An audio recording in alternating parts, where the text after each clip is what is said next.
Hope you're okay. Today I'll be showing you how to change the location or how to relocate your Tapo Smart Plug. Now when setting it up, you're normally prompted to select the location of your smart plug or where you want it to be so that it can be easier to locate which one it is that you're trying to control.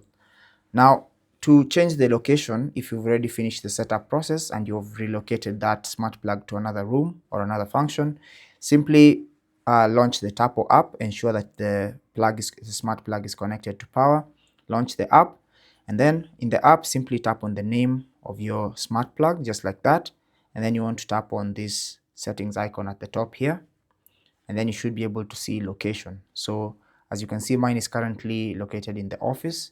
So to change that, I'll simply tap on that, and then I'll select custom, and I can either enter a custom name or select any of these pre-custom names that are here. So for me, maybe I can select living room just like that, and then tap on save, and that is going to be the new location of my smart plug.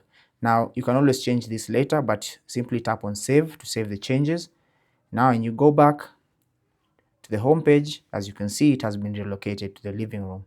Now when you're at this point, you can also press and hold, and you'll see these options appear at the bottom here. This option to relocate, simply tap on that, and then here you'll be able to again choose whether you want the smart plug to be changed to another location, if it is your office or your living room. But that's basically how to change the location of your Tapo smart plug. These instructions will apply to any Tapo smart plug, but for me I was using the Tapo P100 model, but that's basically how to do it. Take care and God bless.